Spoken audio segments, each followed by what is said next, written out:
আমাদের জন্য নিয়ে এসেছে দারুণ একটা রেসিপি, কাঁচা লইট্কা মাছের ভুনা। অনেক তো লইটকা শুটকি খেয়েছো, একবার এটা রান্না করে খেয়ে দেখো, ওটার থেকেও বেশি স্বাদের লাগবে। আমি তো ফার্স্ট টাইম রান্না করলাম, ভাবতেই পারিনি এত টেস্ট হবে। দারুণ হয়েছিল, জাস্ট অসাম। দেখো আমি প্রথমে মাছগুলোকে কেটে নিয়েছি, এখন ভালো করে ধুয়ে নিয়েছি। এখন লবণ, হলুদ আর লাল লঙ্কার গুঁড়ো দিয়ে মেখে নেব। কড়াইতে আমি সরষের তেল দিয়ে দিয়েছি, রান্নাটা একটু বেশি তেলেই করতে হবে। এখন আমি 4টা মিডিয়াম সাইজের পেঁয়াজ কুচি করে নিয়েছি, সেটা দিয়ে দিব।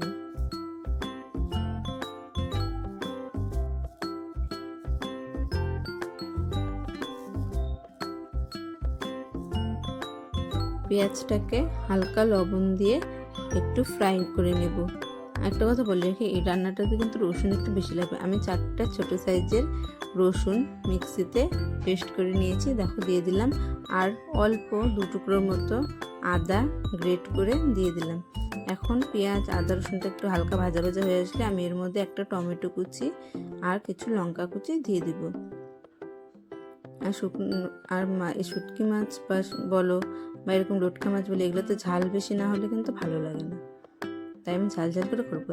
এখন আমার পেঁয়াজ টমেটোগুলো ভাজা ভাজা হয়ে এসেছে। এখন দিয়ে দিব স্বাদ মতো লবণ, 1 চামচ জিরে গুঁড়ো, 1 চামচ ধনে গুঁড়ো, একটু বেশি করে ঝাল লঙ্কা গুঁড়ো আর হলুদ গুঁড়ো দিয়ে সামান্য জল দিয়ে ঢেকে একটু কষিয়ে নেবো মশলাটা। এখন তোমার ঢাকা তুলে দেখো মশলাটা অনেকটা কষে এসেছে। এখন আমি এর মধ্যে এক এক করে লোটে মাছগুলো দিয়ে দিব।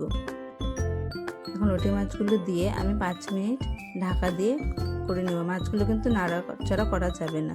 দেখো 5 মিনিট হয়ে গেছে, আমি ঢাকা তুলে দিলাম। দেখো মাছটা অনেকটা সিদ্ধ হয়ে এসেছে।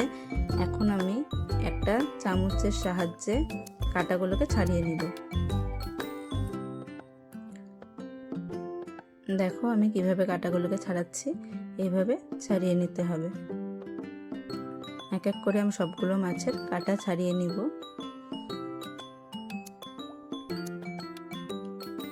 দেখো সবগুলো মাছের কাঁটা ছাড়ানো হয়ে গেছে।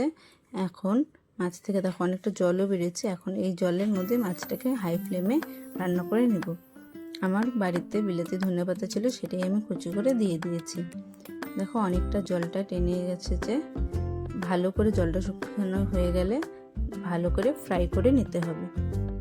দেখো আমার মাছটা ভালো মতো ফ্রাই হয়ে এসেছে, এখন নামিয়ে নিলেই হয়ে যাবে। দেখো দেখেই কেমন লোভ লাগছে, আমি তো ভাবতেই পারিনি ফার্স্ট টাইম এত টেস্ট হবে।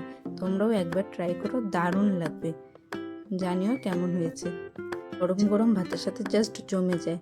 সাথে 1 টুকরো লেবু নিয়ে নেবে, উফ জাস্ট অসাম।